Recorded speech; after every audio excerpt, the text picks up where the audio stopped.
স্থান নাই, ভারতকে তাড়ানো হয়েছে আর ভারতকে রাজনীতি করে। দেখেছেন কিনা এই নারী বিদ্বেষীদের বিরুদ্ধে যারা দেশকে ভালোবাসার প্রমাণ দিতে পেরেছেন, ইনশাআল্লাহ আগামী তাদের হাতে যদি দেশ আসে তাহলে ভালোবাসার একটা দেশ তৈরি করা সম্ভব। কিন্তু যারা ধৈর্য ধরতে পারেন নাই, বিভিন্ন অপকর্মে জড়িয়ে পড়েছেন, আল্লাহর কসম ক্ষমতায় যাওয়ার আগে দেশের জনগণ যাদের হাতে নিরাপদ নয়, ক্ষমতায় যাওয়ার পরে আরো বেশি ঝুঁকিপূর্ণ হয়ে পড়বে জনগণের। মানুষ বুঝতে পেরেছে, তাই সারা বাংলা এখন বাঁধ ভাঙ্গা জোয়ার শুরু হয়েছে ন্যায় এবং ইনসাফের পক্ষে।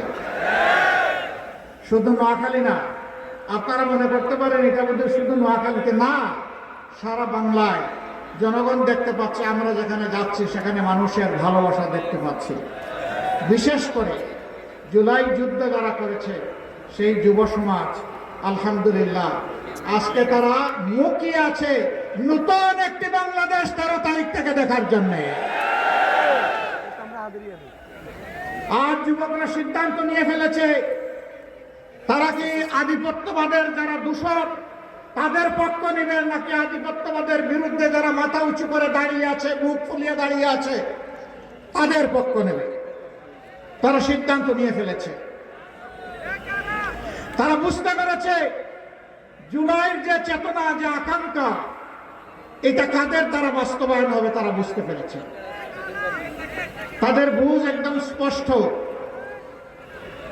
মায়েরা বুঝতে পেরেছেন, বোনেরা মেয়েরা বুঝতে পেরেছেন তাদের জীবন ইজ্জত সম্পদ কার কাছে নিরাপদ।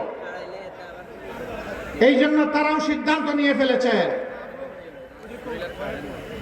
একজন যুবতী বোন পোশাকে আসক্ত তার মতো, তাকে সাংবাদিক বন্ধু জিজ্ঞেস করেছে